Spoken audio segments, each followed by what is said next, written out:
Bonsoir. Le Centre Wallonie de Bruxelles a vibré aujourd'hui, le 4 novembre 2024, avec le vernissage des livres intitulés Justice corrompue, 3e volume, de l'auteur Maître Zef, qui le président Maître Katende de CNDH, la société civile, était en l'honneur et a baptisé l'ouvrage. Suivez. Par rapport à cela, c'est crucial justement qu'il y ait un système, justement, un mécanisme de protection des dénonciateurs. Autrement, les gens ne viendront jamais de l'avant. Vous savez, comme je ne cesse de souligner, notre présence aujourd'hui, il s'agit d'une conférence ici, pré-états généraux de la justice RDC 2024, des faits notamment. C'est ça l'intitulé de la conférence, et en marche de cela, il y a le vernissage du livre Justice corrompue 2003, Stop au banditisme judiciaire de nos magistrats véreux, le modus operandi, le mode opératoire dénudé, lettre objective au magistrat suprême. Sans les dénonciations, on ne saura pas de quoi la justice souffre. Vous savez, dans 2 jours, du 6 au 17, au 13, vont s'ouvrir les assises, justement, proprement dites, des états généraux de la justice. Et l'objet, c'est quoi, justement? L'objet, c'est d'abord d'établir un diagnostic complet sur le thème la justice. Pourquoi la justice congolaise est-elle malade? Quelle est quelle thérapie pour la guérir?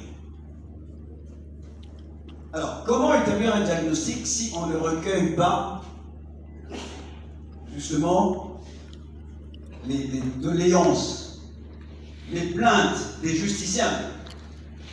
Parce que ce sont les justiciables qui sont au cœur de l'action judiciaire. Et nous sommes tous justiciables ou potentiels justiciables. Même en étant avocat, moi-même, j'endure devant les magistrats véreux en tant que justiciable aussi, pas seulement en tant qu'avocat. Je perds des dossiers, je perds en 5 ans de pratique en droit congolais depuis que je suis rentré définitivement au pays. Je ne gagne rien sur 50 causes plaidées, je ne gagne pas. Pourquoi? Parce qu'il y a ce qu'on appelle le droit de visite. Il y a un système de droit de visite, pour ne pas dire corruption. En jargon, ils appellent ça droit de visite. Vous devez visiter les juges, les magistrats, les procureurs, avant, pendant ou après, quand ils prennent l'affaire en délibéré. Vous n'allez pas les voir, vous ne gagnez pas. Alors, droit de visite, je me révolte contre ça, je dénonce, il faut avoir le courage de dénoncer. Quand on manque ce courage-là, justement, la justice ne peut pas évoluer. Vous n'aidez pas la justice, même en étant vous-même justiciable. Vous êtes victime de cela, vous devenez vous-même aussi complice. Et les avocats aussi sont complices. Certains avocats et les justiciables,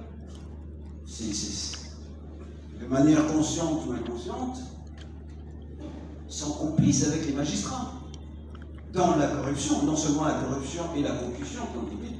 La concussion, encore là, on vous oblige, c'est une forme d'extorsion, on vous oblige, contre votre gré, votre volonté, vous donnez l'argent. Mais quand, en matière de corruption, mais vous êtes corrupteur, vous aussi. Et le juge, lui, est corrompu, mais vous êtes tous les deux punissables. Mais ça ne s'arrête pas à cela, à ces 2 mots-là. Il y a aussi le trafic d'influence politique. Il y a le trafic d'influence, ça tue aussi la justice, autant que la corruption. Parce que vous allez avoir les autorités politiques, puissantes comme elles sont, qui vont s'immiscer dans l'action ou la décision du juge, qui vont lui imposer une décision contraire à la loi. Et dans ce pays, malheureusement, avec la corruption, les juges dérogent, violent la Constitution qui prévoit, en son article 150, que les juges ne sont soumis dans l'exercice de leur profession qu'à l'autorité de la loi. Mais qu'est-ce qu'on observe dans la pratique? Dans la pratique, les juges, eux, ne sont pas soumis à l'autorité de la loi. Ils sont soumis à l'autorité des billets verts, des dollars. Et vous devez les visiter, autrement vous ne gagnez rien. Pire encore, vous allez voir, je ne peux pas tout dire, mais le livre dévoile ici, comme le modérateur, le censeur, dans sa double casquette, a dit, pour justement faire tout le diagnostic complet, objectif, espérons-le, du secteur de la justice, le fonctionnement de la justice, aux fins justement de l'établissement d'un état de droit. Votre question est cruciale, elle est fondamentale. Ça touche justement à cette question de savoir est-ce que la RDC est un état de droit ou pas. On attend dire état de droit, on vise à instaurer l'état de droit, mais où en sommes-nous justement? Lorsque, ce que vous soulevez, il y a une sorte de personnes, une catégorie de personnes qui jouissent d'une sorte d'immunité judiciaire, une immunité de poursuite. Ce n'est pas ça l'état de droit. L'état de droit suppose que nul d'entre nous n'est au-dessus de la loi. La loi s'applique de manière égale, non discriminatoire, non sélective. Or, vous touchez justement le point sensible justement de la justice. C'est ça le problème. La justice dépend aussi de la politique. Est-ce qu'il y a une politique claire en cette matière? Est-ce qu'il y a une volonté politique pour qu'on consolide, je ne dirais pas consolider, pour qu'on aille vers l'instauration d'un état de droit? Parce qu'il y a des gens qui vont dire on consolide. On consolide rien parce que, mon humble avis, on n'est pas un état de droit. Donc on ne peut pas parler de consolider l'état de droit en RDC.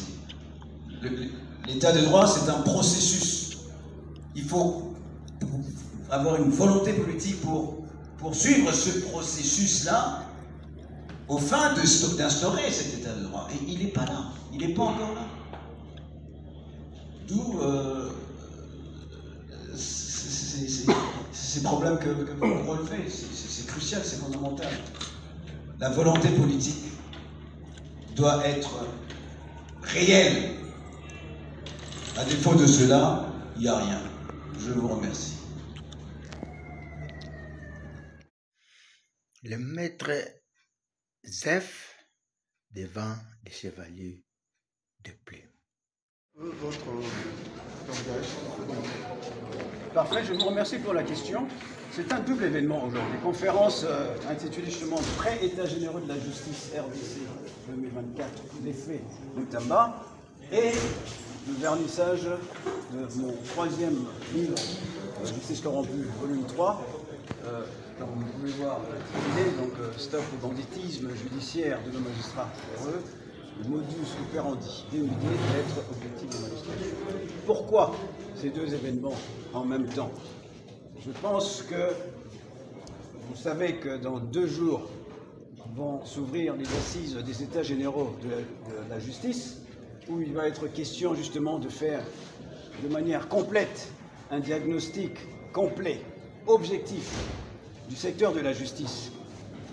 Vous savez tous que le secteur de la justice est rongé par la corruption que je dénonce pour ma part depuis déjà 8 ans. C'est mon 3e livre.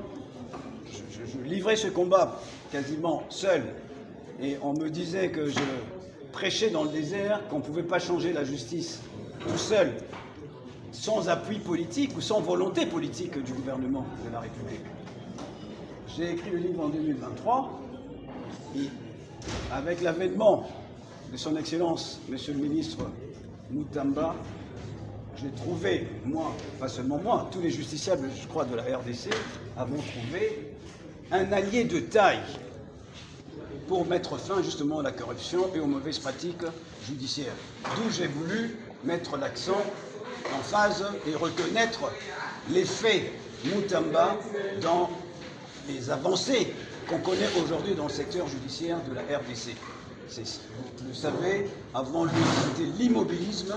Moi-même, j'avais écrit plusieurs lettres ouvertes, même au magistrat suprême, le président de la République, pour tirer la sonnette d'alarme depuis des années. Et jusqu'à lui dire que si on continuait comme ça, on risquait de sombrer ou de basculer dans la loi du talion, œil pour œil, dent pour dent, parce que ça ne servirait à rien, à aucun justiciable, d'aller devant les tribunaux. On devrait se faire justice soi-même, parce que les juges sont tellement corrompus. La justice n'existe pas. Le président de la République a dit la justice est malade. Moi, je suis arrivé à la conclusion dans mon livre qui fait justement le diagnostic complet du secteur de la justice, qui relève les causes de la maladie dont elle souffre et qui propose la thérapie. Donc je suis un peu en avance par rapport même aux États généraux qui vont se tenir, parce que mon livre de 278 pages, publié en décembre 2023, je fais le travail qui est attendu justement des États généraux la semaine dans 2 jours. D'où je voulais insister, et comme je vous dis, donc, je ne pourrai jamais insister et reconnaître suffisamment l'apport du ministre d'État, Mutamba, dans les avancées dans le secteur de la justice aujourd'hui, où ça a été fait, Mutamba, que nous devons tous reconnaître et appuyer. Nous devons tous appuyer la justice de notre pays, parce que c'est biblique, la Bible dit « Seule la justice élève une nation ». Alors, que deviendrait notre pays? Regardez le pays dans l'état dans lequel il se trouve déjà. Donc on est obligé d'appuyer les initiatives, l'action du gouvernement en matière de justice, pilotée par son Excellence, Monsieur le ministre de l'État pour le compte du gouvernement et de la présidence de la République. Voilà. Moi, c'est mon apport. Ce livre constitue en soi les pré-états généraux de la justice. Et c'est ma contribution aux États généraux et à l'amélioration de la justice en France. Oui, je vais y participer, d'autant plus que je suis membre de l'appui au ministre d'État, sur base de mon livre, de me faire membre de la commission préparatoire des États généraux de la justice. Je suis membre, donc je prendrai part. Je suis l'un des communicateurs aussi des États généraux de la justice. Merci.